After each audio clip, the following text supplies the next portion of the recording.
Hello guys. आज हम बात करने वाले हैं about mineral nutrition. Now you might be aware कि आपकी जो बॉडी है उसके अंदर होते हैं बहुत सारी मात्रा में कार्बोहाइड्रेट्स। अपार्ट फ्रॉम कार्बोहाइड्रेट्स आप देखेंगे आपके बॉडी में प्रोटीन्स भी बहुत सारे होते हैं, राइट। उसके अलावा you will find there are lipids along with the nucleic acids, ठीक है, along with the nucleic acids. And all these things are very essential for our survival, ठीक है। हमारी बॉडी में इन चारों ही चीज़ों की, कार्बोहाइड्रेट, प्रोटीन्स, लिपिड्स और न्यूक्लिक एसिड की बहुत ज़्यादा ज़रूरत है और बहुत ज़्यादा मात्रा में पाए जाते हैं। फिर हमें ये पता होना चाहिए कि ये जो भी बायोमॉलिक्यूल्स हैं ये मिलते हैं, आई मीन दे, इनका जो बेसिक कॉन्स्टिट्यूएंट होता है कार्बन, हाइड्रोजन, ऑक्सीजन, नाइट्रोजन और कुछ दूसरे एलिमेंट्स भी ना।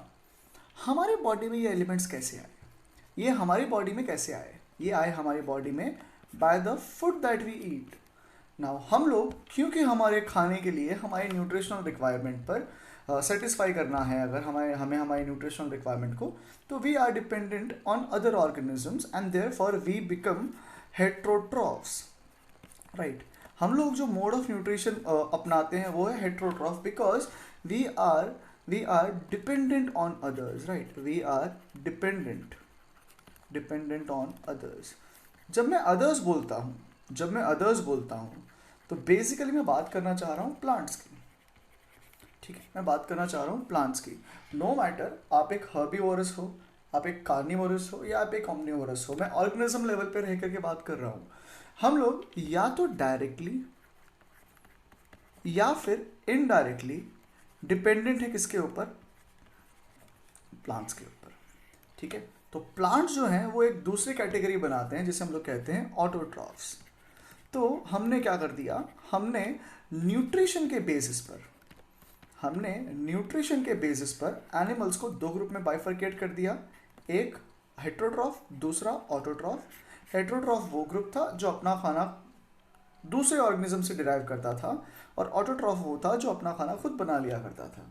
नाउ अगर मैं प्लांट्स के बारे में थोड़ी सी बात कर लूँ आपके साथ में, तो हमें ये चीज़ पता होनी चाहिए कि जो प्लांट्स होते हैं वो क्या करते हैं, वो सनलाइट को यूटिलाइज करते हैं और उनकी बॉडी में जो ग्रीन कलर स्टफ होता है, जो लीफ होती है बेसिकली, वो लीफ क्या करती है, वो लीफ इस सनलाइट को यूटिलाइज करती है, ठीक है ना। और लीफ क्योंकि ये ग्रीन कलर स्टफ है तो उसके अंदर होता है पिगमेंट जिसे हम लोग कहते हैं क्लोरोफिल, राइट। तो हमारे पास यहाँ पे क्लोरोफिल हो गई, यहाँ पे हमारी सनलाइट हो गई। तो होता कुछ यूँ है कि हवा में से प्लांट्स जो है वो कार्बन डाइऑक्साइड ले लेते हैं और ज़मीन में से जो प्लांट्स है वो क्या ले लेते हैं, पानी ले लेते हैं। Now in the presence of sunlight and in presence of inside the chlorophyll, in fact हमारे प्लांट्स क्या करते हैं, ये प्रोड्यूस करते हैं एक शुगर जिसका नाम है glucose, that is C6H12O6 along with oxygen and water, ठीक है। तो ये जो ग्लूकोज प्रोड्यूस हो रहा है वो इन प्लांट्स से अलग अलग एनिमल्स तक पहुंचता है, ठीक है। इन प्लांट्स से अलग अलग एनिमल्स तक पहुंचता है।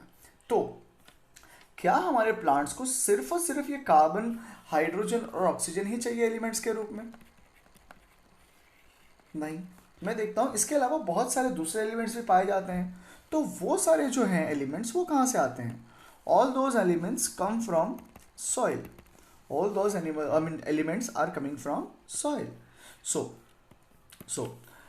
these chemical substances, right, these chemical substances which are utilized by the plants for nourishment, या फिर ऐसे chemical substances जो हमारे प्लांट को नरिशमेंट प्रोवाइड करेंगे, उसे हम लोग ने कहना है क्या? उसे हमने कहना है न्यूट्रिएंट्स। उसे हम लोग क्या बोल देंगे? न्यूट्रिएंट्स। तो ये जो कार्बन, हाइड्रोजन, ऑक्सीजन या फिर जो दूसरे एलिमेंट्स जिनका हम जिक्र करेंगे इस चैप्टर के दरमियान, उसे हम लोग न्यूट्रिएंट्स कहेंगे, ठीक है, उसे न्यूट्रिएंट कहेंगे। अब हमारे प्लांट्स क्या करते हैं? What do our plants do? The plants absorbs, okay, they absorbs and utilize this nutrition, I mean nutrient, ठीक है। These guys absorb and utilize these nutrients. So this phenomena or this action of utilizing the absorbed nutrients is called as mineral nutrition. तो आपका जो chapter है mineral nutrition, उसका मतलब क्या होता है? Nutrition, just give me a minute, या मिनरल न्यूट्रिशन, जो मिनरल न्यूट्रिशन है बच्चों चैप्टर आपका, उसका मतलब क्या होता है? Absorption and utilization of the nutrients. ठीक है ना, हमने अभी तक जो हमने बात की उसमें हमने क्या समझा? उसमें हमने समझा कि प्लांट्स के अंदर और एनिमल्स के अंदर ये जो है ये 4 बायोमोलिक्यूल्स होंगे, इसके अलावा दूसरी भी चीज़ें होंगी। न्यूट्रिशन के बेसिस में हमने क्या कर दिया? एनिमल्स को ग्रुप किया हेट्रोट्रॉफ में और ऑटोट्रॉफ में। हमने समझने का प्रयास किया, एक ब्रीफ ओवरव्यू लिया हमने इस प्रोसेस का, जिसको हम लोग बोलते हैं फोटोसिंथेसिस, राइट। फिर हमने ये समझा कि बाकी जो दूसरे न्यूट्रिएंट्स हैं उनका सोर्स क्या है? उनका सोर्स है सॉइल।